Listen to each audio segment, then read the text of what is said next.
বৈষম্য বিরোধী ছাত্র আন্দোলনের শহীদদের আত্মার মাগফিরাত কামনা এবং আহতদের সুস্থতা কামনায় তাফসীরুল কোরআন মাহফিলের স্বনামধন্য সভাপতি জনাব আব্দুল বাকি আল হাদি, প্রধান অতিথি শাইখুল মাশায়েখ, আমাদের অভিভাবক, আমাদের আরাফাতের ভাই আলহাজ অধ্যক্ষ মাওলানা শাহিনুর আলম, চেয়ারম্যান দারুল ইসলাম ট্রাস্ট সিরাজগঞ্জ, জেলা আমির বাংলাদেশ জামাতে ইসলামী সিরাজগঞ্জ জেলা শাখা, এতক্ষণ যারা আলোচনা রাখলেন ইসলামিক চিন্তাবিদ, মুফাসসিরে কোরআন, পর্দার আড়ালের সম্মানিতা মা এবং বোনেরা, প্রশাসনের ভাইরা, আর বলা লাগছে না, কারণ এটা না হলেও এখন চলছে। 5 তারিখের এই পর থেকে আজকের এই 1 তারিখ পর্যন্ত প্রায় 26-27 দিন হয়ে গেল। এই 26 দিনে যতগুলো অনুষ্ঠান করেছি, একটাতেও কোনো পাহারাদার হিসাবে প্রশাসনের কাউকে লাগে না, অথচ কোনো জায়গায় বিশৃঙ্খলা হয়েছে আমি শুনিনি।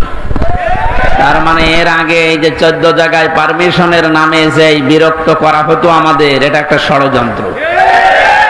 কোরআনে কারীম যেন মানুষ শুনতে না পারে, এর কাছে আসতে না পারে, তার একটা দুর্বিসন্ধি চলছিল। ওইভাবে যদি বারবার বিরক্ত করা হয়, মানুষ আস্তে আস্তে কোরআনের পথ থেকে সরে যাবে। এ বুদ্ধি দিয়েছিল উনি যে বলছিলেন আমার কুষ্টিয়ার একজন, এই লোকটা। এই 15 বছর বহু বুদ্ধি দিয়েছে, তার ভেতরে এই লোকটা একজন। আল্লাহ ধরা, শক্ত ধরা, ধরেছে ওই রকম করে। সুতরাং প্রশাসনের ভাইরা যারা এসেছেন আজকে, সবাইকে নিয়ে আল্লাহর দরবারে শুকরিয়া জানাই, যিনি আমাদেরকে কোরআন শোনার জন্য একটা শান্ত পরিবেশ তৈরি করে দিলেন। যদিও এখন শান্ত থাকার কথা না, কারণ এখন বৃষ্টি কাদার সময়, কখন বৃষ্টি নেমে পড়ে বলা যায় না। আল্লাহ আমাদের কিছু সময় যেহেতু এ পরিবেশ ফিরিয়ে দিয়েছেন, বলেন আলহামদুলিল্লাহ। কারো গুরুত্বপূর্ণ কথা আছে? আর এই আমার চাইতেও যদি গুরুত্বপূর্ণ কথা থাকে কোরআনের উপরে, তাহলে 30 সেকেন্ড সময় দিলাম, একটু বলেন দেখি। বলেন, আছে? এরপরে যদি কথা বলেন আপনারা এই জায়গায় তুলে দেবেন অবশ্যই ইনশাআল্লাহ। কোন জেলায় আসলাম? ঠিক আছে, আপনি একটু সতর্ক থাকবেন। এটা ইবাদত চলছে, এখানে বহু গুরুত্বপূর্ণ মানুষ আছে। তারা যে সময়টা এখানে দিচ্ছে, এই সময়টা বাইরে দিলে দুনিয়ার কিছু সম্পদ তাদের উপায় হতো। কথা বলে না কেন? এই যে ডাক্তার যারা বসে আছে বিভিন্ন, এই ডাক্তারগুলো যদি এখন অপারেশন করতো, ব্যবসায়িক কাজ যারা করে মোবাইলের মাধ্যমে, কম্পিউটারের মাধ্যমে, এরা যদি বাড়ি বসে বসে এখন এই সময়টা কাজে লাগাতো, বহু টাকা পয়সা উপায় করতে পারতো। কিন্তু এসেছে এই কারণে, কারণ এটা এখন সাধারণ অনুষ্ঠান না, এটা একটা ইবাদত। এটা কি চলছে বলেন তো? নিজের কর্মজীবন সব বাদ দিয়ে যদি নামাজ ইবাদত মনে করে আপনি যেতে পারেন 15 মিনিটের জন্য, এখানে 1 ঘন্টা সময় দিচ্ছেন, এইটাও নামাজের মতো ইবাদত। আফদালুল ইবাদাতি তিলাওয়াতুল কোরআন। নবীজি জানিয়েছেন যত নফল ইবাদত আছে, সবচাইতে উত্তম নফল ইবাদত আল্লাহর কাছে কোরআনের আলোচনা। বিশ্বনবী মসজিদে নববীতে প্রবেশ করলেন, একবার দেখলেন কিছু মানুষ জিকির করছে। বাম দিকে তাকিয়ে দেখলেন কিছু মানুষ আল্লাহর কোরআনে কারীম নিয়ে আলোচনা করছে।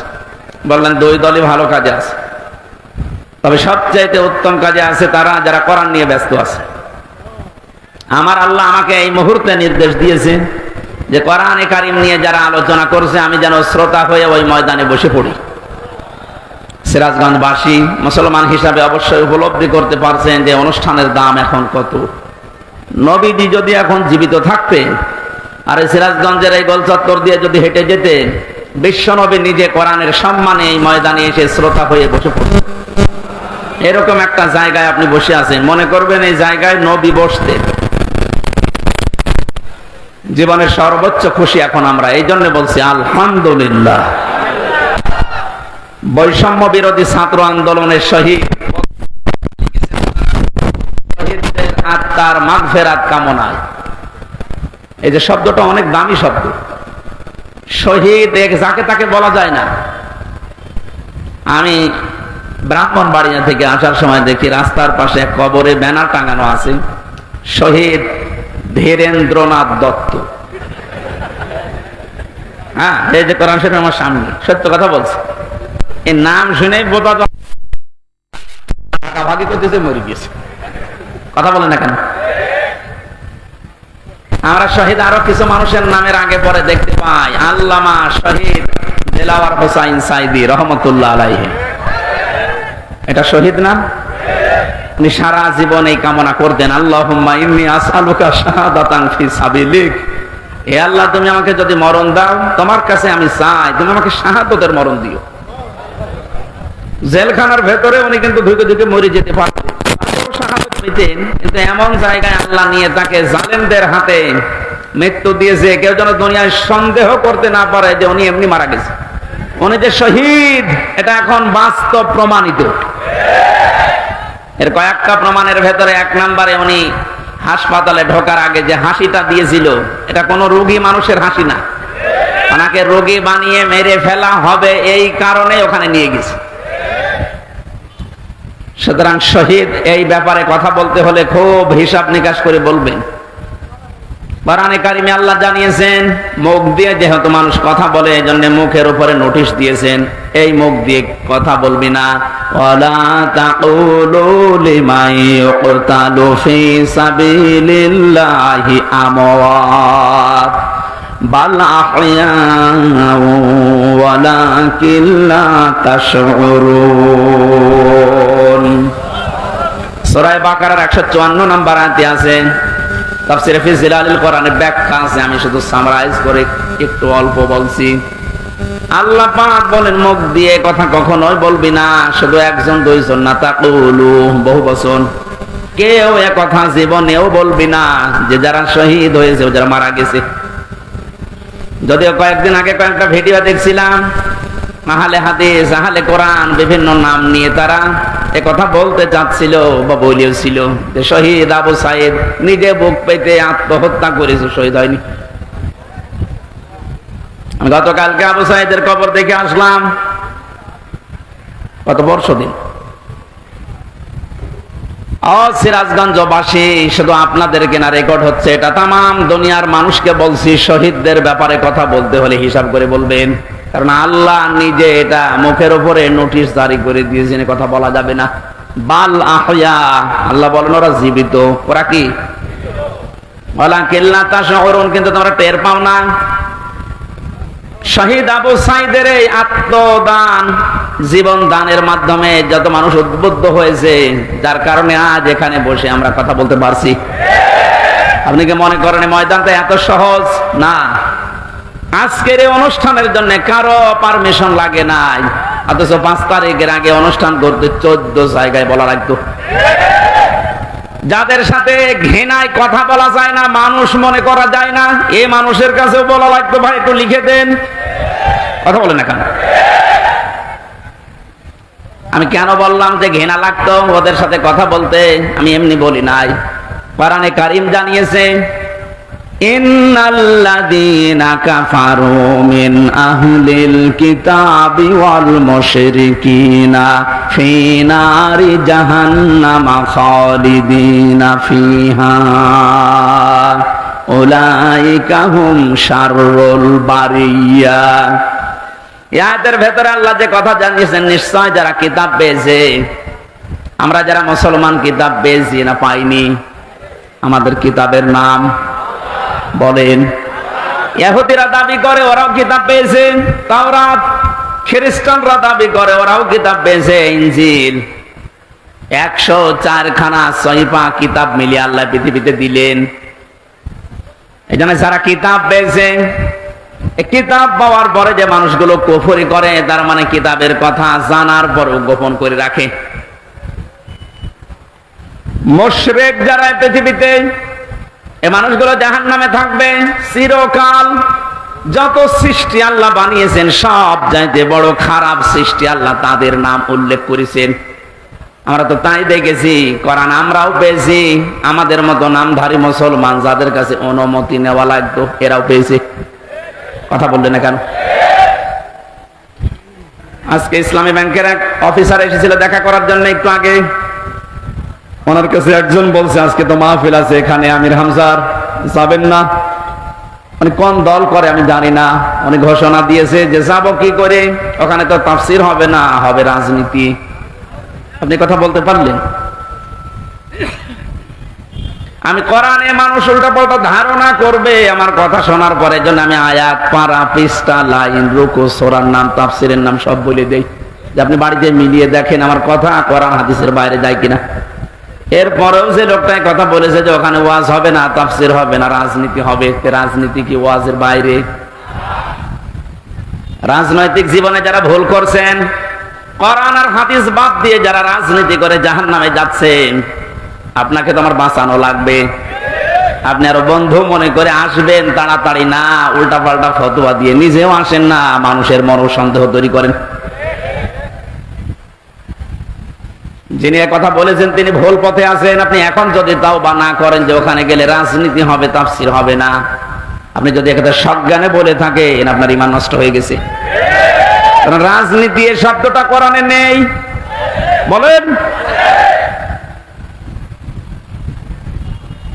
শুধু তাসবিহ আদায় করার জন্য, শুধুমাত্র নামাজ পড়ার জন্য, জিকির করার জন্য যদি আল্লাহ আমাদেরকে বানাতেন, তাহলে পুরা কোরআন শরীফে প্রায় 9 জায়গায় কথাটা আছে, সাব্বাহা লিল্লাহি মা ফিস সামাওয়াতি ওয়া মা ফিল আরদ।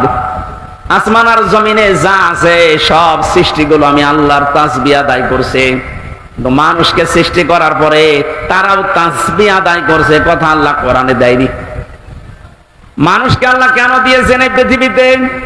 ইন্নী জাইলুন ফিল আরদি খলিফা, অবশ্যই জমিনে আমি প্রতিনিধি পাঠাবো, খলিফা। কি পাঠাবো? বলেন বলেন। তো কেন সৃষ্টি জগতের নাম বললেন? যে জমিন আসমানে যা আছে সবাই আল্লাহর তাসবিহ পড়ছে, আর মানুষ বানানোর আগেই তিনি বললেন আমি জমিনে পাঠিয়েছি খলিফা। এই আয়াত দুইটা সামনে রাখলে বোঝা যায় মানুষকে জিকির করার জন্য, তাসবিহ পড়ার জন্য আল্লাহ বানায়নি, আল্লাহ বানিয়েছে প্রতিনিধি হিসাবে। আপনি প্রতিনিধি হিসাবে যদি এসে থাকেন, আপনার যদি ওই যোগ্যতা না থাকে, তাহলে প্রতিনিধি আপনাকে অবশ্যই নির্বাচিত করা লাগবে। কথা বলেন না কেন? এই যে প্রতিনিধি নির্বাচিত করা লাগে, আল্লাহ যেটা করে দেখিয়েছেন, এদিকে তাকান, এই নির্বাচিত, নির্বাচন, এই শব্দগুলো কোরআনে কারিম থেকে নেওয়া। আল্লাহ পাক বলেন, হুয়াজতাবাকুম ওয়া মা জাআলা আলাইকুম ফিদ-দীনি মিন হারাজ। তিনি আল্লাহ যিনি তোমাদেরকে নির্বাচিত করেছেন। কি করেছেন?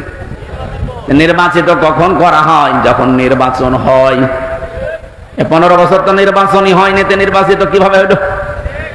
তার মানে যারা ছিল সব অনির্বাচিত। নির্বাচিত যেন করা যায় সেজন্যই তো ফিল্ড লাগবে।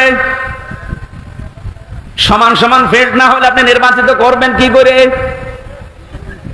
আমিরে জামাত ডাক্তার শফিকুর রহমান এইটাই তো জানাতে যাচ্ছে জাতির কাছে, যে যারা দায়িত্বে আছে তাদেরকে একটু সময় দেন, তারা এই ফিল্ডটা তৈরি করে দিক। এটা ছিল না বলে তো আপনি আন্দাজে অনির্বাচিত, নির্বাচিত বলে আপনি ঘোষণা দিতেন। ফিল্ড যদি তৈরি না হয়, আপনি তো আবার ওইভাবে দিনের ভোট রাতে করে বলবেন আমিও নির্বাচিত। 4-5 দিন আগে এদেরকে দিয়ে একটা ষড়যন্ত্র চলছিল। নির্বাহী আদেশের মাধ্যমে আইন মন্ত্রণালয় থেকে যারা দায়িত্বে আছে, বিনা ভোটে, বিনা নির্বাচনে, 900 ভোটে যে মানুষগুলো আন্দাজে নির্বাচিত হয়েছি বলে ঘোষণা দিয়েছিল, একবারে উপজেলা চেয়ারম্যান, মেয়র সব বাদ দিয়ে দিয়েছে। ওই মানুষগুলো শুরু করেছিল, না আমরা তো নির্বাচিত। কিসে নির্বাচিত? তুমি ফেজ তৈরি করেছিলে। আমার তো মনে হয় এদেরকে যারা সাহায্য সহযোগিতা করেছে এই ভোটে দাঁড়ানোর মাধ্যমে নাম দিয়ে, এরা অপরাধী, কারণ এরা নির্বাচিত করতে দেয়নি। এখানে এ দল আছে, ও দল আছে, সব দিকে আছে। জাতীয় পার্টির নাম ধরে বলছি, এদের শাস্তি আরো বেশি হওয়া দরকার। কেউ রাজি হয় না, আর তুমি আগে আগে চলে গেলে মানে আল্লাহ বলছেন হুয়া জিতাবাকুম, তিনি নির্বাচিত করেন। নির্বাচন না হলে উনি নির্বাচিত করবে কি করে? আর নির্বাচিত করার জন্য আল্লাহ প্রতিনিধিদের মাধ্যমে এটা তৈরি করেছেন। আমরা এখন নির্বাচিত করব কাদের, সেই কথা আল্লাহ কোরআনে দিয়েছেন। আমার নিজেরও মনে হচ্ছে যা বলছি সবই তো রাজনীতি, আসলে এইটাই রাজনীতি। আপনি যেটা করতেন কোরআন হাদিস বাদ দিয়ে ওটা দুর্নীতি, আর আমি কোরআন দিয়ে যেটা প্রমাণ দিয়ে বলছি আপনাকে বাঁচানোর জন্য, এইটাই আসল রাজনীতি। কাকে নির্বাচিত করবেন? কোরআনে কারীম জানিয়েছে সূরা নিসা 5 নম্বর পারার 6 নম্বর পৃষ্ঠার 9 নম্বর লাইনের 59 নম্বর আয়াতে আছে, প্রথম অংশে পাবেন। এটা তাফসীরে ইবনে কাসিরেও আছে, ফি জিলালিল কোরআনেও আছে। ব্যাখ্যাগুলো লম্বা করে বলতে গেলে সময় যাবে আর কণ্ঠ পারবে না, এইজন্য আমি খুব সামারাইজ করছি, বোঝার জন্য বলছি। ইয়া আইয়ুহাল্লাযীনা আমানু আতিউল্লাহা ওয়া আতিউর রাসূলা ওয়া উলিল আমরি মিনকুম। এখানে আলেম বসে আছে, যারা এখানে বসেন কোরআন হাদিস তারা একটু খেয়াল করবেন, যারা বসেন না তারা আরে অ্যাক্টিভ হবেন যেন বাড়ি গিয়ে মিলাতে পারেন। আল্লাহ ডাক দিয়েছেন ইমানদারেরা আমার আনুগত্য করো, আমার রাসূলের আনুগত্য করো। আর তোমাদের ভেতরে যারা উলিল আমর, নেতৃত্ব দেয়, নেতা যারা, তাদেরকেও মেনে চলো। প্রশ্ন আমার এখানে, আতিউ এটা ফেল, ভার্ব, এটা ক্রিয়া। এই শব্দটা আল্লাহ নিজের নামে রাসূলের নামে দিয়েছেন, কিন্তু উলিল আমরের আগে দেয়নি। এই কথা বলেন না কেন? শুধু জি বলা না, এটা নিয়ে যাওয়া লাগবে একটা বাড়িতে, তাহলে ওই যেই লোক ইসলামী ব্যাংকের অফিসারের কাছে বলেছে যেখানে রাজনীতি হবে, ও জীবনের কথা বলবে না। আতিউ শব্দটা আল্লাহ নিজের নামে রাসূলের নামে দিলেন, উলিল আমরের আগে দেয়নি। কেন দেয়নি? কারণ আল্লাহ রাসূলকে মানা লাগবে, কোনো প্রশ্ন করা যাবে না। কথা বলেন না কেন?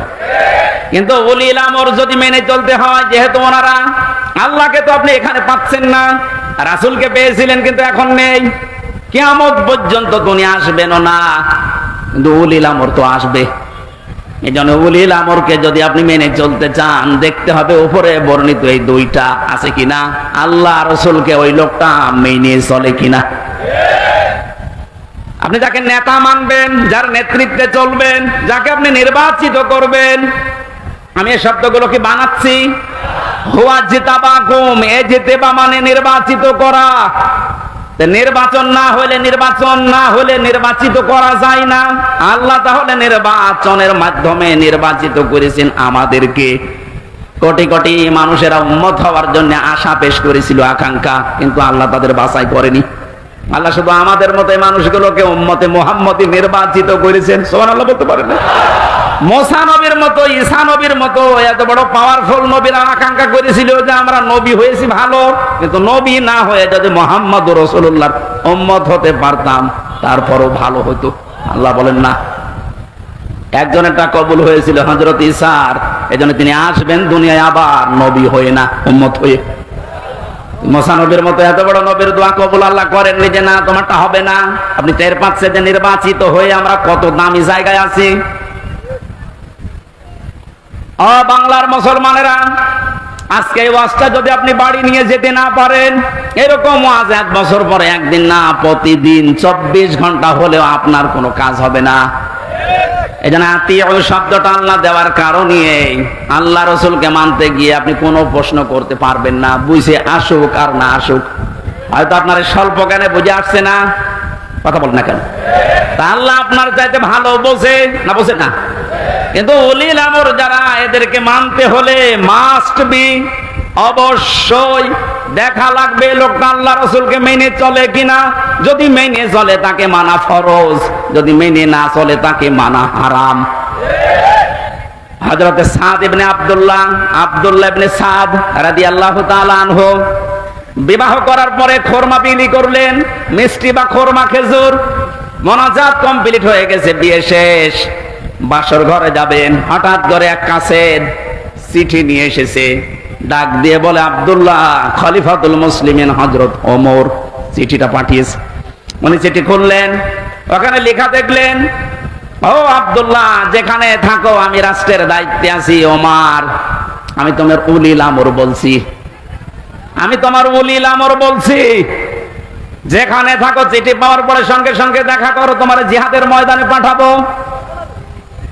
উনি মুরব্বীদেরকে জিজ্ঞাসা করলেন, মুরব্বীরা বলে হ্যাঁ আপনি যান, কিন্তু বাসরটা শেষ করেন।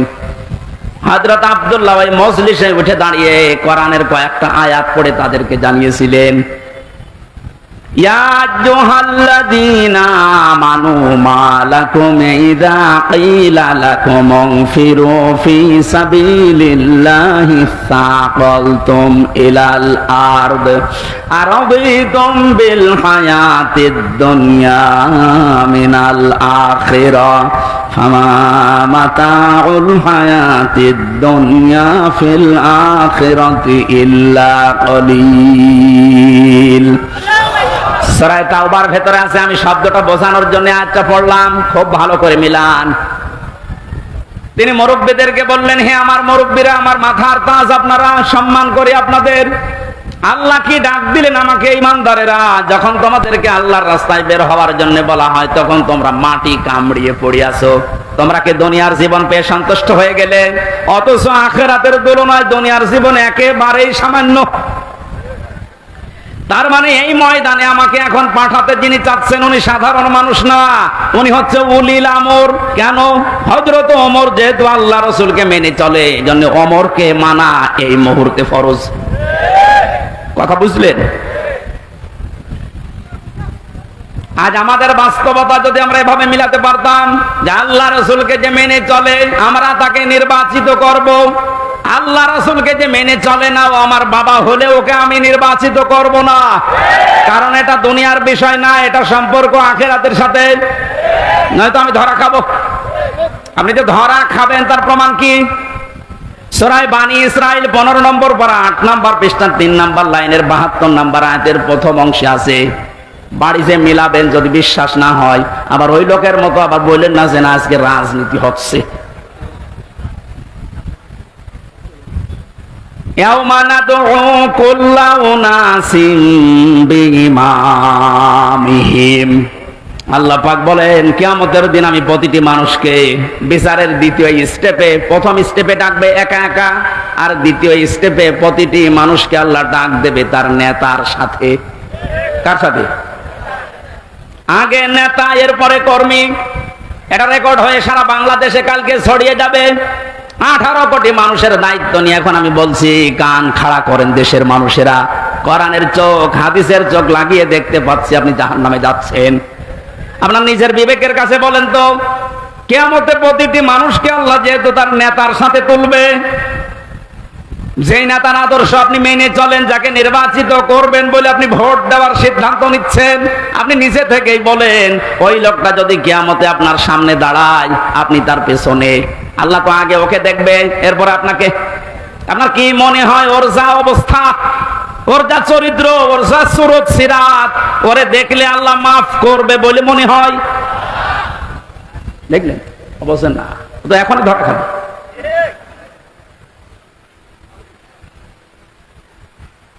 আপনি নিজে এখনই বললেন যে আমি যার পেছনে আছি, অন্তত যাকে নির্বাচিত করতে চাই বলে সিদ্ধান্ত নিচ্ছি, ভোট দেব বলে আমি মনে মনে করছি, এই লোকটার সাথে কিয়ামতে আল্লাহ ডাকলে আমারে মাফ করবে না, নিজেই বলল।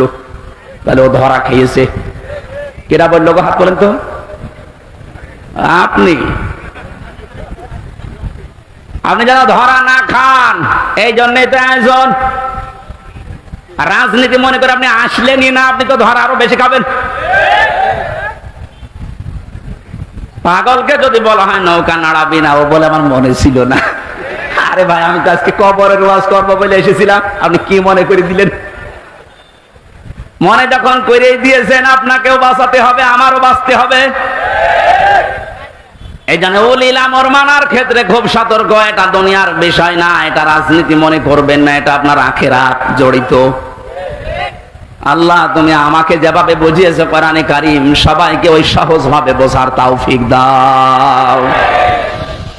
তাহলে নির্বাচিত এই শব্দটা কোরআনে আছে না নেই? তিনিই নির্বাচিত করেন তোমাদেরকে তার দ্বীনের জন্য, এবং দ্বীনের উপরে চলতে গিয়ে যত বাধা আছে সব বাধাগুলো আল্লাহ নিজের থেকে দূর করে দেন। এই হুয়ার ফাইল আল্লাহ নিজে। জেলামির সাহেব যেটা ইঙ্গিত দিয়েছিলেন যে অনেকের ইমানে 15 বছরে প্রায় নড়বড়ে হয়ে গিয়েছিল, এটা জেলখানার অন্ধ প্রকোষ্ঠে থাকলে আরো বেশি হয়ে যায় অনেকের। আমারও প্রায় কি হচ্ছে, এত কিছু হয়ে গেল, কিছুই করেন আল্লাহ।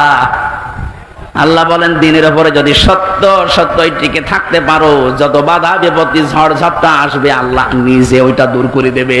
এটা যে আল্লাহ নিজে দূর করে দিয়েছে। আমরা অনেকে মনে করছি ছাত্রদের কারণে, না, আল্লাহ নিজে দায়িত্ব নিয়ে এ পাথর সরিয়েছে। ছাড়া এ পাথর সরানোর জন্য শুধু ছাত্ররা না, আল্লাহ যদি নিজে দয়া না করতো কখনো এ জালেম পালাইতো না। ওর মনের ভেতরে আল্লাহ এত ভয় তৈরি করে দিয়েছে, দলীয় লোকগুলোকে বইলিয়ে যাবে সে সময়ও পায়নি। মাঝখান থেকে এই পাগলরা এখন বিপদে আছে। আমার মনে হচ্ছে পাগলগুলো বেশি অত্যাচার করেছিল এই যে হারুন আঙ্কেল। হারুন আঙ্কেল ওনার নাম এখন সারা পৃথিবীতে জানে, 3 ইঞ্চি। কি নাম দিয়েছে, মহিলারাও 3 ইঞ্চির খবর নেই। মেয়ে লোক সেও বলে 3 ইঞ্চি, ধরা পড়িস।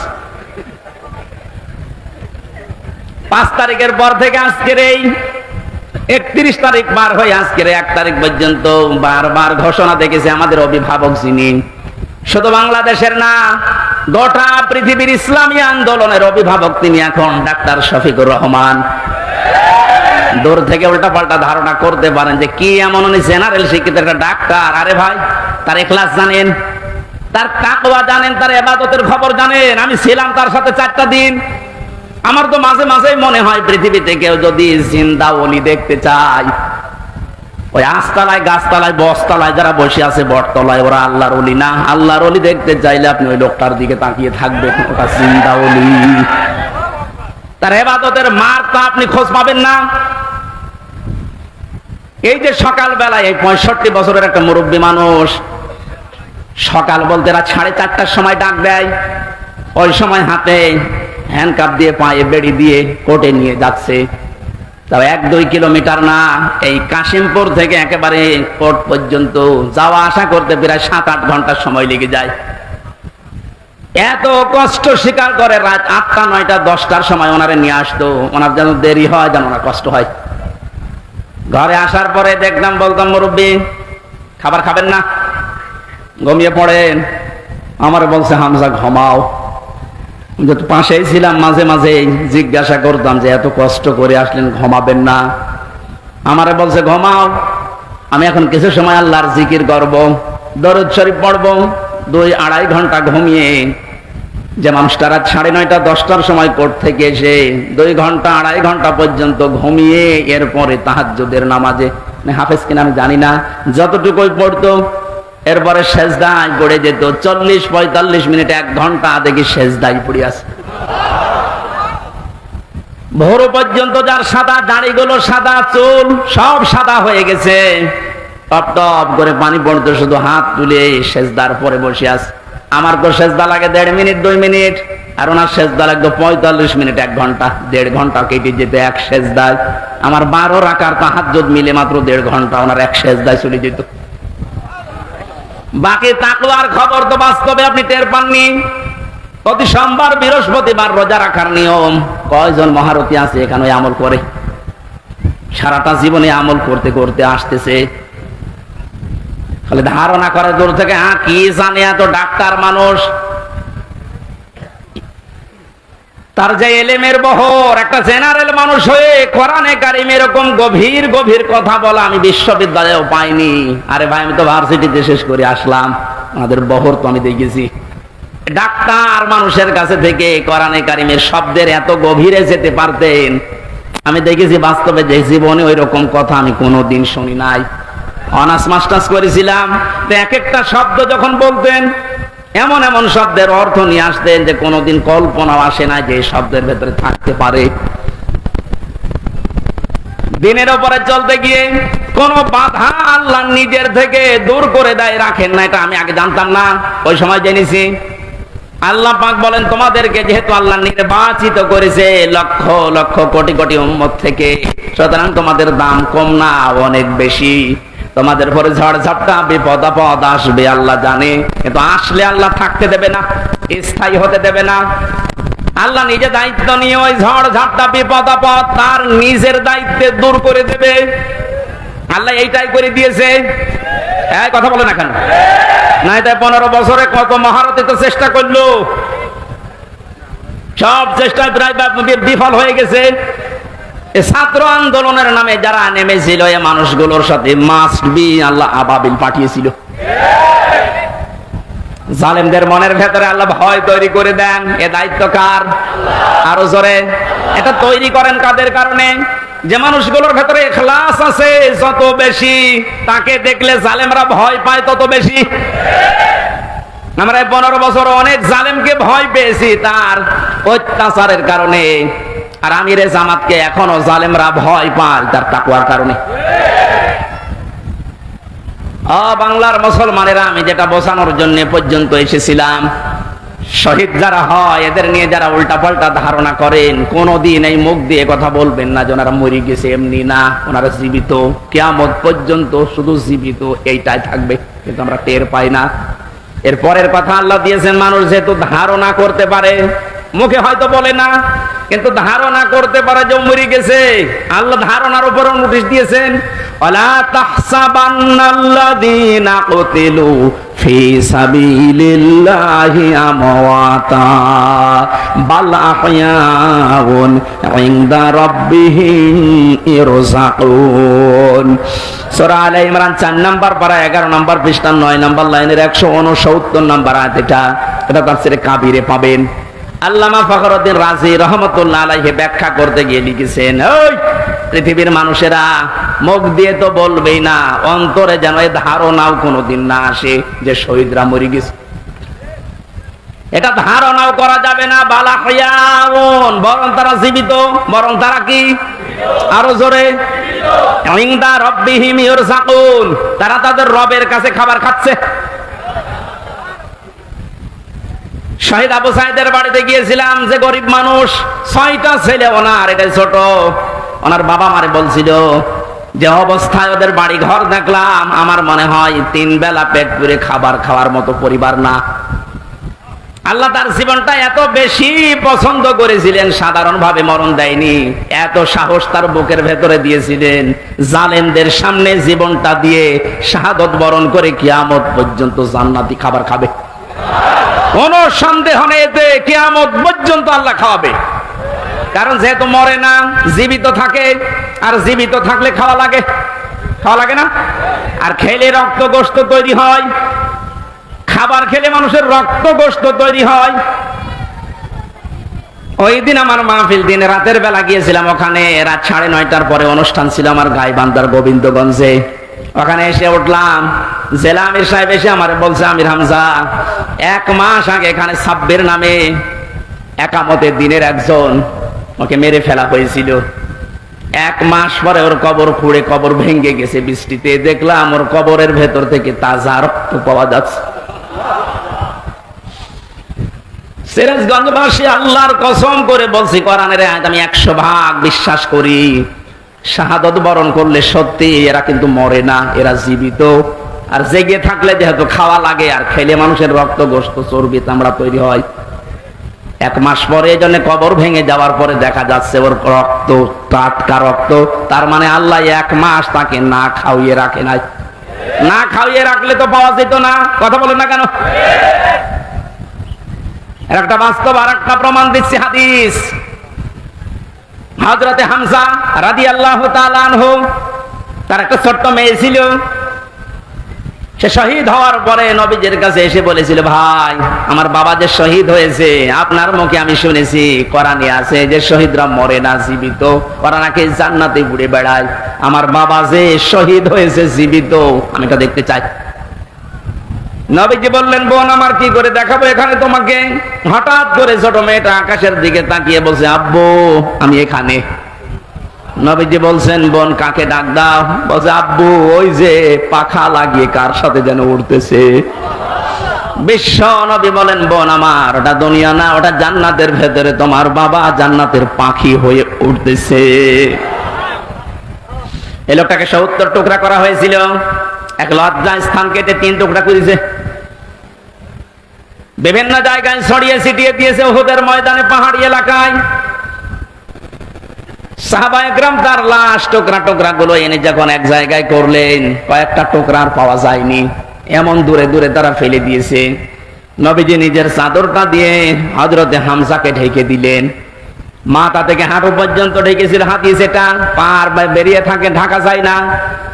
আল্লাহর নবী মুহাম্মদ রাসূলুল্লাহ নিজে সাহাবীদেরকে দিয়ে পাহাড়ি এলাকার লতা পাতা দিয়ে তার পাটা ঢেকে দিলেন, কবরে রাখলেন। যেহেতু জানাজ তার জন্য, কাফন দাফনের জন্য ধোয়ানোর কোন লাশ ধোয়ানোর সিস্টেম নেই। শহীদরা মরে গেলে ধোয়ানো লাগে না, যেভাবে ইন্তেকাল করবে, শাহাদত বরণ করবো, ওইভাবেই কবর দেওয়া লাগবে। কারণ কিয়ামতের দিন উনি ওইভাবে আল্লাহর সামনে উঠে দাঁড়াবে। আপনি যদি দেখবেন আবু সাঈদ কিয়ামতে যখন উঠবে, 4টা গুলি লেগেছে যেখানে যেখানে, ওইটা নিয়ে দাঁড়াবে ঠিক ওইভাবে। আল্লাহ জিজ্ঞাসা করবে, আবু সাঈদ তোমার শরীরে এতগুলো গুলি, রক্তের দাগ কেন? বলবে, আমি জালেমদেরকে হটানোর জন্য, মানুষের অধিকার প্রতিষ্ঠার জন্য চেষ্টা চালিয়েছিলাম। শেষ পর্যন্ত জালেমরা আমার বুকে, আমার পেটে, আমার মুখের উপরে গুলি লাগিয়েছে। যে সমস্ত জায়গায় গুলি লেগেছে, ওই জায়গাগুলো একেবারে জিন্দা নিয়ে তোমার সামনে আমি হাজির হয়ে গেছি। হযরতে হামজাকে আল্লাহর নবী কবরে রাখলেন। এই ডিস্টার্ব হচ্ছে কেন? ডাক দিয়ে বলেন হামজাকে, রব্বুল আলামিন, এই যে আমার চাচাকে আমি কবরে রাখলাম, এখন পর্যন্ত আমার চাচার উপরে আমি রাজি আছি, খুশি আছি। মাবুদ, আমি তোমার গোলাম হয়ে বলছি, তোমার রাসূল হয়ে দাবি করছি, আমার চাচা হামজার উপরে তুমি রাজি হয়ে যাও। নবীজি বলেন, যদি আমি রাজি হয়ে গেছি, আল্লাহ তুমি রাজি হয়ে যাও, আল্লাহ দেরি করবে? দেরি যে করে না, এই আয়াতটার প্রমাণ তাফসিরে পেয়েছি আমি। ওনাকে কবর দেওয়ার 30 বছর পর কবরটা ভেঙে গিয়েছিল। মদিনা একটা ঢল হওয়ার কারণে দেখে রক্ত ভেসে আসতেছে পানির ভেতরে। ওই সময় হযরতে হামজার সাথে যারা ছোট বয়সে যুদ্ধ করেছিল, তারা এখন মুরব্বী হয়ে গেছে। রক্ত অনুসন্ধান করতে করতে গিয়ে দেখে 30 বছর আগে মুহাম্মদুর রাসূলুল্লাহর চাচা হযরতে হামজাকে ওরা যেখানে যেখানে আঘাত করেছিল তরবারি দিয়ে, ওই জায়গাগুলো দিয়ে ফিনকি দিয়ে রক্ত বের হচ্ছে।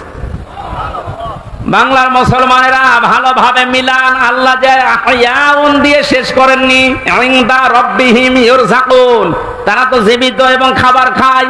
উনি যে খাবার খেয়েছে তার প্রমাণ 30 বছরের তাজা রক্ত। কথা বলেন না কেন? এই জন্য কোনদিন এই ধারণা করবেন না যে যারা শহীদ হয়ে গেল এরা মরে গেছে, বলবেন তো নাই, ধারণা করা যাবে না। এই শহীদদের আত্মার মাগফিরাত আল্লাহ ওদেরকে এমনিতেই মাফ করে দিয়েছে। কারণ কি? ওয়ালিয়াকুলামাল্লাহুল্লাযীনা আমানু ওয়া ইয়াত্তাখিযা মিনকুম শুহাদা আল্লাহু লা ইউহিব্বুয যালিমিন। রব্বুল আলামিন বলেন, কিছু মানুষকে আমি সাধারণভাবে মরণ দিতে চাই না। যার ঈমান এবং যার অ্যাক্টিভিটিস, কাজকর্ম আমার কাছে পছন্দ হয়, ওই মানুষটাকে আমি আল্লাহ শাহাদাতের মরণ দিয়ে ধন্য করে দেই। আর জেনে রাখো আয়াতের শেষের কথা, আল্লাহু লা ইউহিব্বুয যালিমিন, কোন জালেমকে আমি ভালোবাসছি না, বাসবো না। এটা মোজারে বর্তমান ভবিষ্যৎ, প্রেজেন্ট ফিউচার। এজন্য জালেম যারা, তাদের কপাল বড় খারাপ। আপনার দুনিয়াও শেষ, আখিরাত তো শেষই। আমি দোয়া করলেও হবে না জালেমদের জন্য, কারণ আল্লাহু লা ইয়াহদিল কওমাজ জালিমিন, জালেমদেরকে আল্লাহ হেদায়েত দিচ্ছে না, দেবে না। আমরা আর যাই করে যেন জালেম হয়ে না যায়। এই শব্দটা যেহেতু খুব গুরুত্বপূর্ণ, জালেম। আজ অনেক জালেম বিদায় নেওয়ার পরে এখন অনেকে নব্য জালেম হওয়ার জন্য চেষ্টা চালাচ্ছে।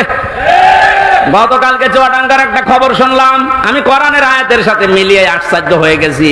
জালেম বিদায় নিল, এ জালেম আসলো কোত্থেকে? সূরা বাকারার 114 নম্বর আয়াতটা। এই এদিকে তাকান।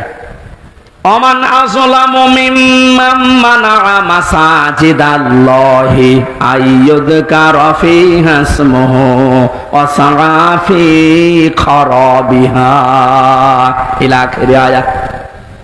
কোরআনে কারীম থেকে দার্স দিচ্ছিল। এক জালেম এসে বলছে এটা বন্ধ করো, এটা মসজিদের ভেতরে রাজনীতি চলবে না।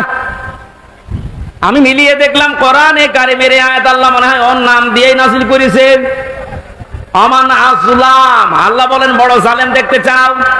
আমি আল্লাহর দৃষ্টিতে সবচাইতে বড় জালেম ওই লোকটা, মিম্মাম মানা মাসাজিদ আল্লাহ, যে লোকটা আল্লাহর মসজিদের ভেতরে নিষেধ করে আইয়ুযকারা ফিহা ইসমুহু, তার নামের জিকির করতে, তার নামের আলোচনা করতে আল্লাহর ঘর মসজিদে যারা নিষেধ করে এরা আল্লাহর দৃষ্টিতে বড় জালেম।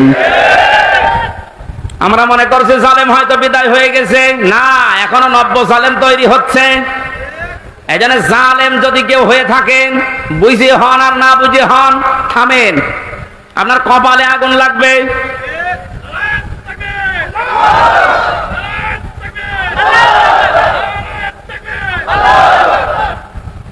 এটা সূরা শুআরার ভেতরে আছে, শেষ নাম্বার আয়াত।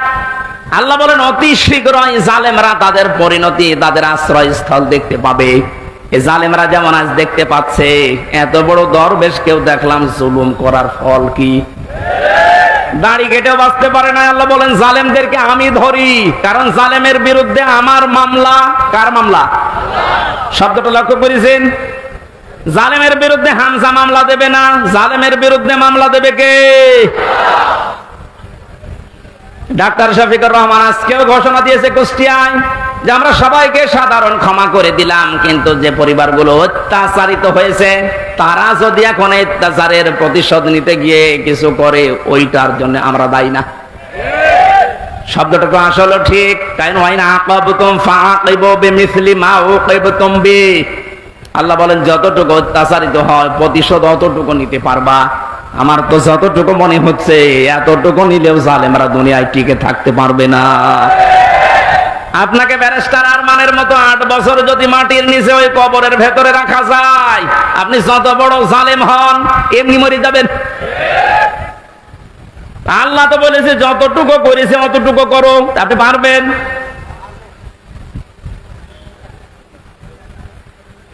আমার উপরও যতটুকু অত্যাচার হয়েছিল, আমি চাই যাদের দ্বারা হয়েছে, যে মানুষগুলোর ইঙ্গিত হয়েছে, আমি ওই মানুষগুলোকে অতটুকু না করে ছাড় দেব না। যে যা বলে বলুক না, এমন যাদের না মাফ করে দেন না, কিসের মাফ? কোন মাফ নেই আপনার কারণে। আমার ছোট মেয়েটা আমার এখনো পর্যন্ত চেনে না। দোষ করে যদি আপনি শাস্তি দিতেন আমি মেনে নিতাম, কিচ্ছু জানি না আপনি কেন আমার জীবনে এই কাজ দিলেন। আর যেভাবে রেখেছিলেন আমাকে আর মাওলানা মামুনুল হককে, কোন আলেমকে এত কষ্ট আমার বাংলাদেশে আমি আর শুনি নাই। আপনি আমার মতো একটা ছোট মানুষকে 24 ঘন্টা তালাবদ্ধ রেখে মনে হচ্ছে আমি ফাঁসির কন্ডেম ছেলে আছি, কত বড় অপরাধী। অথচ যে মামলাও দিয়েছিলেন, শাস্তি দিলেও 3 মাসের বেশি আপনি রাখতে পারেন না। এটা মূল্য চুরি মামলা। জালেমদেরকে মাফ করে দেওয়া মানে মজলুমের উপরে অবিচার করা। এক কথা বলছেন এখন। সারা বাংলাদেশের 18 কোটি মানুষকে যদি এই আয়না ঘরের সাথে যারা জড়িত ছিল, সে যেই কয়জনই হোক, যারাই জড়িত এর সাথে, এদেশের 18 কোটি মানুষ যদি মাফ করে দেয়, ব্যারিস্টার আরমানের বউ মাফ করবে না। আপনি ওই জায়গায় থাকলে আপনারও মনে হতো না আমি মাফ করবো না। আপনি যদি প্রথমেই বলে দিতেন যে তাকে আমরা মেরে ফেলেছি, মেয়েটা অন্য জায়গায় বিয়ে করতে পারতো। এক কথা বলছেন এখন। এমন অবস্থায় রাখলেন তার বউটা বিয়েও করতে পারে না 1টা বছর। যুবতী মেয়ে এভাবে জীবন্ত যৌবন কঠিন বিষয়, আপনি টের পাচ্ছেন না। তাই এটা ঠিক রাখা কত কঠিন বিষয় উনি পার করেছেন। আপনি বলছেন মাফ করে দিন, মাফ করে দিন। মানে আপনার মেয়ে যদি হয়তো, এ কথা তো দুনিয়ার বিষয় না। জালেম যারা জুলুম করছেন আজ এবং নব্য জুলুম করার জন্য যারা প্রস্তুতি নিচ্ছেন, আপনি কিন্তু নিজের কপালে আগুন লাগাচ্ছেন। আল্লাহর ঘরের ভেতরে যদি আল্লাহর নাম, আল্লাহর কোরআনের কথা কেউ বলতে নিষেধ করে, এটা দুনিয়ায় সব চাইতে বড় জালেম।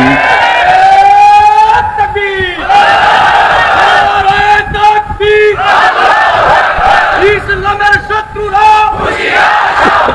ইসলামের শত্রুরা,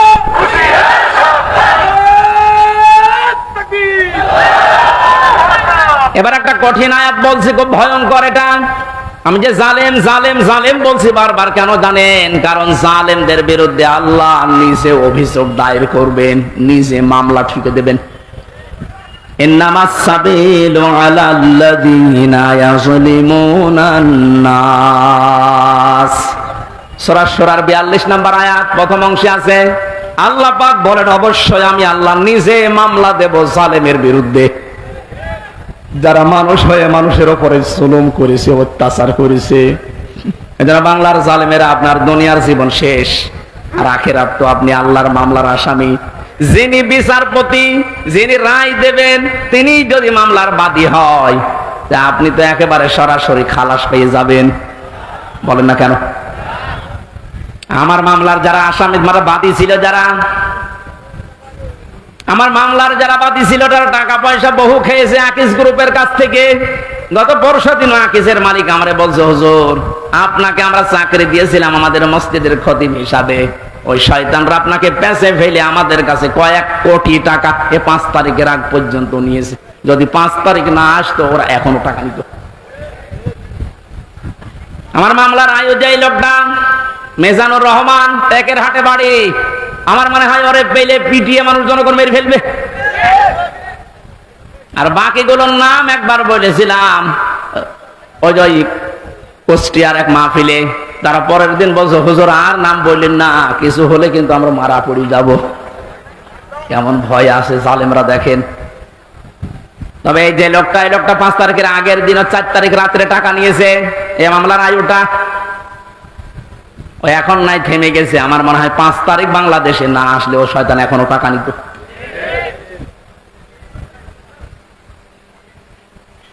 আপনারা তো আল্লাহর মামলার আসামি। আমার মামলা গত বৃহস্পতিবারে সব ঢিসমিস হয়ে গেছে, খারিজ করে দিয়েছে।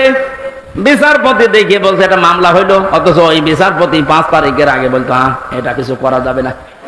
5 তারিখের পরে এখন এই বৃহস্পতিবারে ও নিজে দেখে বলছে কি বিচার করব, কোনো মাল নেই। অনেক নিজে পড়ে পড়ে দেখছে, বলছে কোনো মাল ম্যাটারেস নেই, কি দেখে বিচার করবো, যা সব বাদ। আমাদের সবাইকে খালাস দিয়ে দিয়েছে।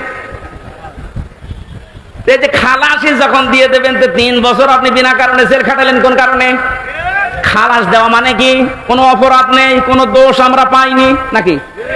খালাস দেওয়া মানে তো এই, তাহলে দোষ তো আমার নেই, আপনি নিজেই প্রমাণ করে দিলেন। বিনা কারণে যে 3টা বছর নষ্ট করলেন। গতকালকে একজন মুসলমান হয়েছে পরশুদিন। আমার মনে হয় 3টা বছরে যদি আমি বাইরে থাকতাম, এই 20 সালের আগ পর্যন্ত 53 জন মানুষ মুসলমান হয়েছিল কোরআন শোনার পর। বের হয়ে একজন হয়ে গেল। 3 বছর থাকলে আমার মনে হয় এখনো পর্যন্ত 50 জনের উপরে মানুষকে আমি জান্নাতে নিতে পারতাম। আপনি সুযোগ থেকে বঞ্চিত করে দিলেন। এজন্য জালেম যারা, তারা হামজার মামলার আসামি না। হামজার মামলার আসামি তো হবে নেই, কিয়ামতে আমি না পাপ করলে আপনি জান্নাত যেতে পারবেন না। আর সবচাইতে বড় দুঃখ আপনার জন্য, আপনি আল্লাহর মামলার আসামি। আল্লাহ আমাদের হেফাজত করুন জালেম হওয়া থেকে, বলেন আমিন। আমিরে জামাত শুধু একবার একটু ইঙ্গিত দিয়েছে, এক জালিমের হাত থেকে মুক্তি পেয়েছে, আর কোন জালিম যেন আমাদের মাথার উপরে বসতে না পারে। আর অনেকের এখন দেখছি চুলকানি আরম্ভ হয়ে গেছে। কোন কারণ আপনার চুলকানি আসবে? আপনি কি জালেম? তার মানে আপনি নিজের থেকেই মনে মনে ভাবছেন যে আমি এগুলো করছি, সামনেও করব। আপনিও জালেম। ঠাকুর ঘরে কে রে? আমি তো কলা খাই। অনেকে আপনার নাম বলে বলেছে, বলেন কোন কারণে নিজের দিকে টেনে নেন? পাপ যদি পূর্ণ হয়ে যায় তখন কিন্তু আল্লাহ আর ছাড় দেয় না। ওয়ালা ইয়াহসাবান্নাল্লাযীনা কাফারু আন্নামা নুমলি লাহুম খায়রুল লিআনফুসিহিম ইন্নামা নুমলি লাহুম লিয়াজদাদু ইসমা ওয়া লাহুম আযাবুম মুহিন। কাফেররা ধারণা করে আমাদের চেয়ার যে বসে আছি, ক্ষমতার চেয়ার, এর নড়ন চড়ন নেই, এটা মনে হয় আল্লাহ ভালোবেসে আমাদেরকে দিয়েছে। আল্লাহ বলেন না, ওরা মনে করে আমাদের কল্যাণের জন্য এই চেয়ার, আমরা যা করছি সবই তো বৈধ। আল্লাহ বলেন তোদেরকে তোদের পাপের বোঝাটা পরিপূর্ণ করার জন্য আমি আল্লাহ এই চেয়ারে বসিয়ে রেখেছি। ওরা সর্বশেষ পাপের বোঝা পরিপূর্ণ করেছে ইসলামী আন্দোলন, একামতে দিন, জামাত ইসলামকে নিষিদ্ধ করার মাধ্যমে। এটা না করলে পাপের বোঝা পরিপূর্ণ হচ্ছিল না। যেই শয়তানগুলোর পরামর্শ এটা করেছিল, শয়তান এখন সব ডিম খাচ্ছে, সবগুলো ডিম খাচ্ছে, পচা ডিম। কথা বলে না কেন? লিয়াজদাদু ইসমা, ওদের পাপের বোঝা 5 তারিখের আগ পর্যন্ত পূরণ হয়নি। যেই করেছে 1 তারিখে, 4 তারিখের ভেতরে আল্লাহ সব কমপ্লিট করে দিয়েছে। আল্লাহুম আযাবুম মুহিন, ওদের জন্য অপমানজনক শাস্তি। এর চাইতে আর কত অপমান হবে বলেন? বলছিলেন না জানজেলা আমের যে কেক মারছে, আমার মনে হয় আমরাও সুযোগ পাচ্ছি না, সুযোগ পেলে আমরাও 2-1টা দিতাম।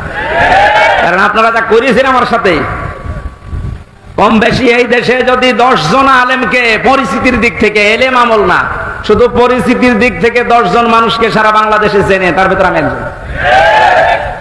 এটার ভেতর থেকে শুনতে শুনতে আসে যে হামজা বলে একজন আছে। গাড়িতে আসার সময় মায়ের কোলে বসে বসে কি খাচ্ছে, চিপস খাচ্ছে, আর বলছে ওই যে হামজা যাচ্ছে। তার মানে ও পেটের ভেতরে শুনে এসেছে যে হামজা নাম একজন আছে। এইরকম একটা পরিচিত মানুষের সাথে আপনি আমার মাজায় দড়ি দিয়ে, মায়ের ভেতরে বেড়ি দিয়ে, তাও ডান্ডা বেড়ি, হাতের ভেতরে আপনি হ্যান্ডকাপ দিয়ে, কালো কাপড় দিয়ে চোখ বেঁধে আপনি 11 ঘন্টা টাঙিয়ে রাখলেন। আপনি মানুষ? আবার যখন দড়ি দিয়ে টেনে নিয়ে যেত আদালত প্রাঙ্গণে, মনে হতো তো ছাগল টেনে নিয়ে যাচ্ছে। আর কয়েক তালা আছে তো, ওই অন্য জায়গা থেকে একে অন্যের সাথে তাকিয়ে টিপ্পনি কাটতো, ঠিকই হচ্ছে। এবার আমরাও বলি যে ঠিকই হচ্ছে। ওই আপনি সব বলেন, আপনি সব বলেন।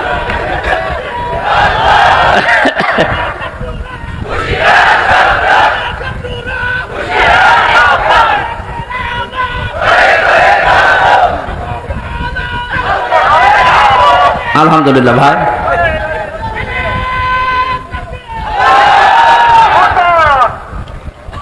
আমাদের মুরব্বী আমাদের মাথার তাজের কথা মতো আপনাদেরকে আমরা মাফ করে দিলাম, কিন্তু আপনারা যা করেছেন, কোরআন হাদিস পড়ে যা বুঝছি, আল্লাহ আপনাদের মাফ করবে না, আল্লাহ নিজে আপনাদের বিরুদ্ধে মামলা দেবে। জালেম ছাড়া এবং জালেম এখন যারা নতুন করে হচ্ছেন, আপনারা আল্লাহর মামলার কেসের আসামি। খুব গুরুত্বপূর্ণ বিষয় এটা, খেয়াল করে জীবন চালাবেন। যে মানুষগুলোর আত্মার মাগফিরাত এবং রূহের আহত মানুষদের সুস্থতায় কামনায় তাফসীর মাহফিলের আয়োজনে, বিশাল আয়োজনে যারা আঞ্জাম দিয়েছে, যারাই খেদমত করেছে এত বড়, আল্লাহ প্রত্যেককেই তাদের মনের কামনা বাসনা পূরণ করুন।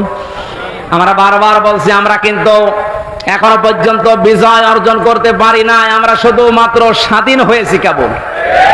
আমরা জুলুম মুক্ত হয়েছি, এখনো পুরোপুরি না, ষড়যন্ত্র তো থেমে নেই। এই জন্য আসল বিজয় হবে তখন যখন দেখব কোরআনে কারিম দিয়ে 56,000 বর্গ মাইল চলছে। কারণ এই দেশটায় 53 বছরে বাবা চালিয়েছে, স্বামী চালিয়েছে, চাচা চালিয়েছে, বুবু চালিয়েছে, ভাবি চালিয়েছে, সবই আমি না দেখিয়ে মুরব্বীরা দেখিয়েছে। এক কথা বলে না কেন? শুধুমাত্র এখন দেখতে বাকি আছে এইটা দিয়ে চললে কেমন লাগে, এইটা দিয়ে যেন সংসদ চলে, দেশটা চলে, দেখতে চান না?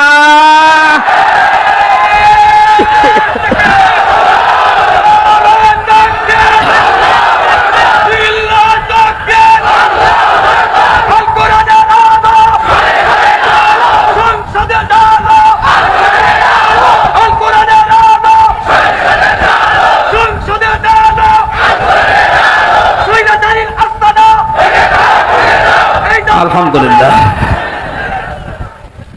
অনেককে এখন এই নতুন একটা পায়তারা আজ 2 দিন থেকে শুনছি আরম্ভ করেছে যে ইসলাম যদি যায়, এরা ভুল ভাল আপনাদেরকে বোঝাচ্ছে, যদি ইসলাম যায় মেয়েরা আপনারা কিন্তু আবার ঘরবন্দি হয়ে যাবেন। এই জুজুর ভয় দেখিয়ে লাভ নেই, মেয়েরা এখন বুঝতেছে। আপনি স্ট্যাটাস গুলো পড়েন ফেসবুকে, অধিকাংশ মেয়েরা এখন বলতে চাচ্ছে ইসলাম আসলে আমরা মায়ের কোলে থাকবো। আমির জামাত ঘোষণা দিয়েছে, যদি আল্লাহ আমাদেরকে কবুল করেন, মেয়েরা যে নিরাপত্তা পাবে, কিয়ামত পর্যন্ত এই দেশের মেয়েরা ভুলতে পারবে না যে আবার কোরআন বাদে অন্য কিছু আসুক। আমরা ওইটা দেখাতে চাই, দেখাবো ইনশাআল্লাহ। কোরআনের সূরা সূরা, সূরা মানে সংসদ, সূরা মানে কি? যেহেতু সংসদ নির্বাচন সামনে আসছে, সংসদ নির্বাচন করার জন্য যে 7টা পদ্ধতি আছে, 7টা গুণ দেখে দেখে নেতা নির্বাচন করা যায়, ওই কথাগুলো আল্লাহ সূরা সূরার ভেতরে দিয়েছেন। আমরা মাত্র একটা আয়াত পড়েছি, আয়াতের নাম্বারও 7। কত? আমরা সবকিছু বাদ দিয়ে সরাসরি কোরআনের আয়াতে যাচ্ছি। আল্লাহ পাক বলেন ওয়াকাযালিকা আওহাইনা ইলাইকা, আমি এইভাবে করে হে নবী আপনার প্রতি ওহী নাযিল করেছি। এই আয়াত নাযিল করা দেখে বোঝা যাচ্ছে এর আগেও আল্লাহ বিভিন্ন নবীদের উপরে ওহী দিয়েছিলেন নাকি? ধারাবাহিকতায় বিশ্ব নবীও পেয়েছেন। আল্লাহর নবীকে আল্লাহ যেটা দিলেন কুরআনান আরাবিয়্যা, নবীকে যে আল্লাহ ওহী দিয়েছেন তার নাম আরবি কোরআন। কি কোরআন? এই ভাষাটা যেহেতু আমাদের মাতৃভাষা না, এই জন্য আমাদের কাছে একটু কঠিন লাগে, কিন্তু পৃথিবীতে সবচেয়ে সহজ ভাষা আল্লাহ জানিয়েছেন আরবি ভাষা। ওহী যেহেতু কোরআনে কারীম আরবি ভাষা এসেছে, মুসলমানেরা আমাদেরকে এখন ইমানের দাবি অনুযায়ী আরবি ভাষায় শুদ্ধ করে কোরআন শিখতেই হবে, মাস্ট বি। আমি অনেক পীর সাহেবের মুরিদ, অনেক ইসলামী আন্দোলনের ভাইদেরকেও দেখেছি কোরআনে কারিমের কাছে যে ওরা দুর্বল। শুদ্ধ করে কোরআন পড়া বোঝার যে সিস্টেম গুলো চালু আছে, এটা 100% এখন আমাদের ফলো করা লাগবে। আমি যতটুকু দেখতেছি প্র্যাকটিক্যাল লাইফে, যে রিপোর্ট গুলো পূরণ করা হয় প্রতিদিন 3 আয়াত 5 আয়াত 10 আয়াত আপনি যা পড়বেন শুদ্ধ করে পড়বেন, বুঝবেন এবং এটা লিখে রাখবেন। এই সিস্টেম যদি কেউ 4 মাস 6 মাস 1 বছর পালন করতে পারে, আস্তে আস্তে তার শুদ্ধ হয়ে যাবে। আর এটা হওয়ার জন্য দেশে একটা বিশ্ববিদ্যালয় আছে, তার নাম জামাতে ইসলামী। আমি অন্য কোন জায়গায় এসে সিলেবাসটা পাইনি। আপনি যা যা করেছেন সবগুলো পয়েন্ট আকারে ওখানে লেখা লাগে। আপনার জীবন এমনি পরিশুদ্ধ হয়ে যাবে। নিজেকে যদি পবিত্র করতে চান, পরিশুদ্ধ করতে চান, ফিরে আসেন। আহ্বান জানাচ্ছি, দাওয়াত দিচ্ছি। নয়তো আবার বলবেন যে আল্লাহ আমি দাওয়াত পাইনি। এই জন্য দাওয়াত দিয়ে দিলাম। যদি বিশ্ববিদ্যালয়ে পড়ার ইচ্ছা থাকে, আপনি মূর্খ মানুষ হন, অসুবিধা নেই। বিশ্ববিদ্যালয়ে যদি পড়াশোনা করার মন মানসিকতা থাকে, ইচ্ছা থাকে, বাংলাদেশ জামাতে ইসলামীতে আপনি যোগ দিয়ে পড়া দেখবেন বিশ্ববিদ্যালয়ের মতো।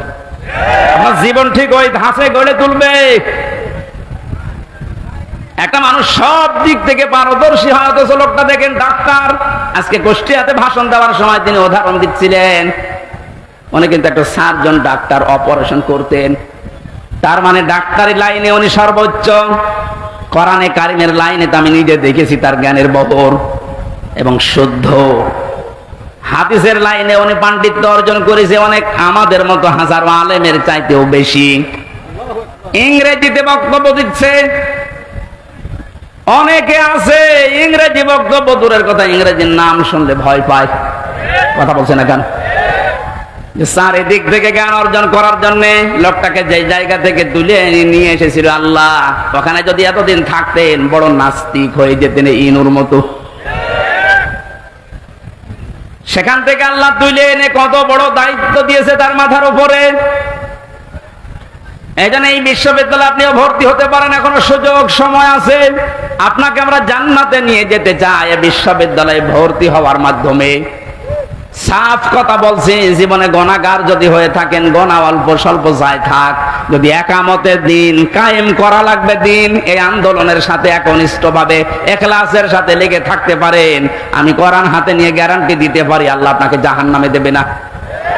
সূরা সফের আয়াত। আবার বলছি, ইসলামী আন্দোলন যদি দুনিয়ায় করেন, একামতের দিন কায়েম করার জন্য ইখলাসের সাথে অ্যাক্টিভিটিস নিয়ে যদি ময়দানে থাকেন, কায়েম হলে ভালো, না হলো আপনার অসুবিধা নেই। আপনাকে আল্লাহ জাহান্নামে দেবে না, হ্যাঁ জান্নাতেও দেবে না কয়েকটা কারণে। তার ভেতরে 1 নাম্বার, আপনি যদি মা বাবার সাথে বিয়াদবি করে থাকেন জান্নাত পাবেন না। আর এই বিশ্ববিদ্যালয়ে আসলে মা বাবার সাথে বিয়াদবি করার কোনো রাস্তা খোলা নেই। সবগুলো একেবারে ট্রেনিং দিয়ে দিয়ে ওই পর্যায়ে নিয়ে যাওয়া হয়। মানুষের মতো মানুষ হওয়ার জন্য, দেশ প্রেমিক মানুষ হওয়ার জন্য এই দেশে ওপেন বলছি, ইসলামী ছাত্র শিবির ছাড়া কোনো রাস্তা খোলা নেই। আপনি যদি চ্যালেঞ্জ দিতে চান, নিয়ে আসেন অন্য সংগঠনগুলো, আমি একটা শিবিরের ছেলেকে নিয়ে যাব, তামাম দুনিয়া সব নিয়ে আসেন। 100 ভাগ না হলে আমি 99 ভাগ গ্যারান্টি দিতে পারি। ওদের চরিত্র যদি 100 ভাগের 10 ভাগ ঠিক হয়, এর চরিত্র 100 ভাগের 70 ভাগ ঠিক থাকবে। আল্লাহ রাব্বুল আলামিন কোরআনে কারীমকে যেহেতু ওহী হিসাবে আরবি ভাষায় দিয়েছেন, এখানে শুনলাম একটা মাদ্রাসা আছে।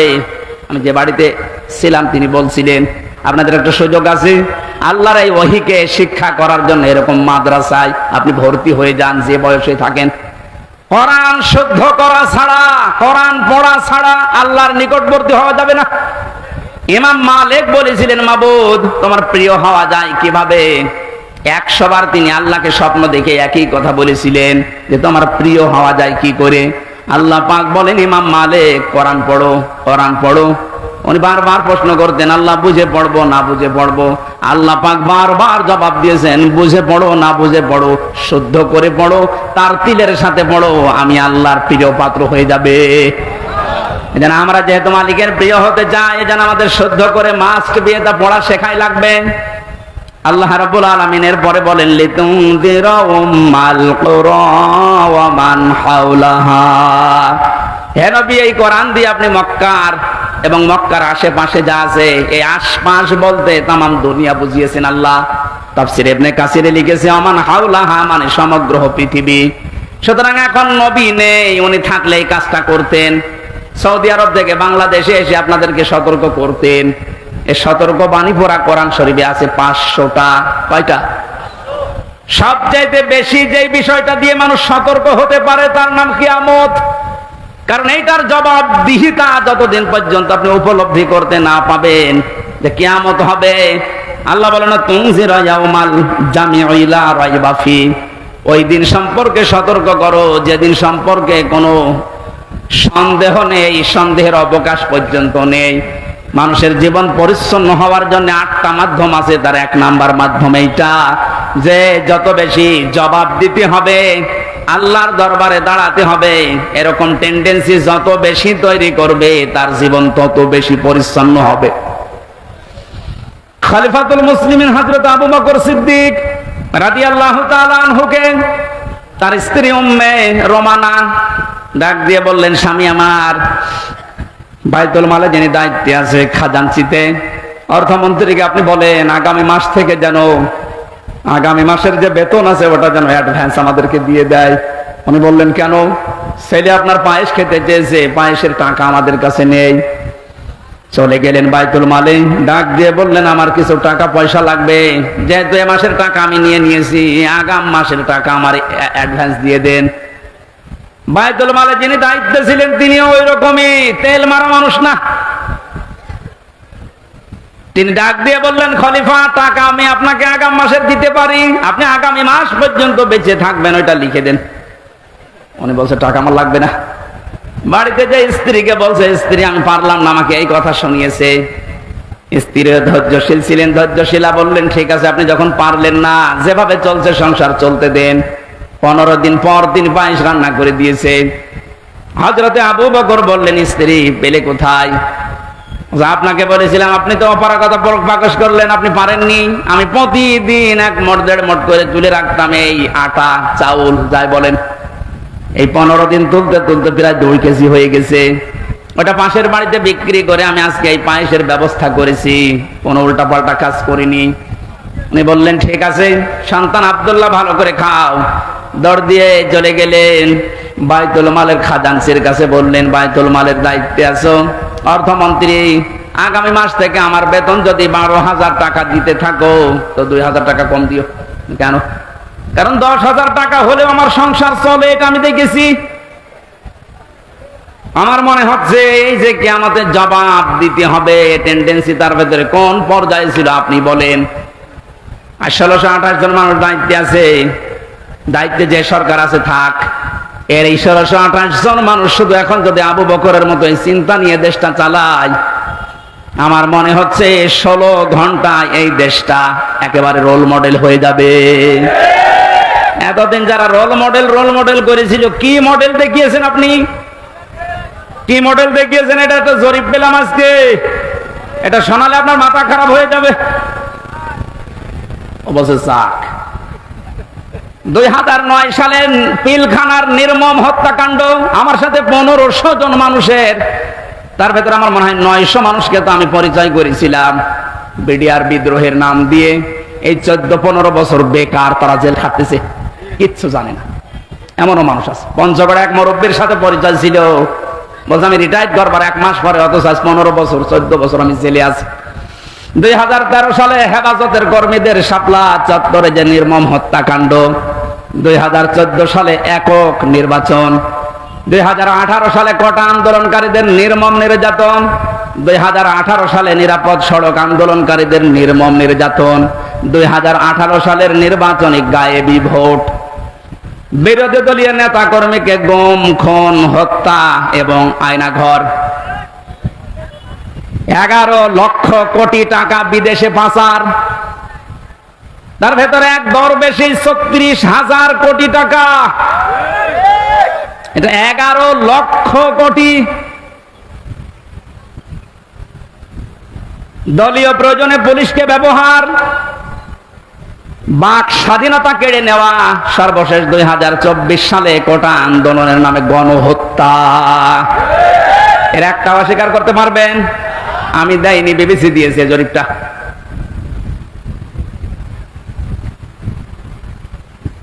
এই জন্য তো বলছি 1628 জন মানুষ যদি এই বাংলাদেশে এখন হযরতে আবু বকরের এই মন নিয়ে দেশটা চালাতে পারে, আন্দাজে উল্টা পাল্টা টার্গেট দেওয়া লাগবে না। কি রোল মডেল বানিয়েছিলেন, এই যে জরিপ এখন সামনে আসতেছে। কত বড় দুর্নীতিগ্রস্ত একটা রাষ্ট্র হয়ে গেলে বাইতুল মোকাররমের ইমাম পর্যন্ত পালিয়ে যায়। একটা বড় মসজিদের খতিব, সে লোকটা পালিয়ে গেল। তার মানে কোন জায়গাটা বাকি আছে আপনি বলেন? কোন জায়গা বাকি নেই। একটা মসজিদের খতিব যদি পালিয়ে যায়, আসলটা তো পালিয়েছে, মসজিদের খতিব পালিয়েছে। তার মানে তামাম দুনিয়া দেখেছে যে আপনি কোন পর্যায়ে দুর্নীতিকে নিয়ে গিয়েছিলেন। আর রোল মডেল বানিয়েছেন বাংলাদেশকে।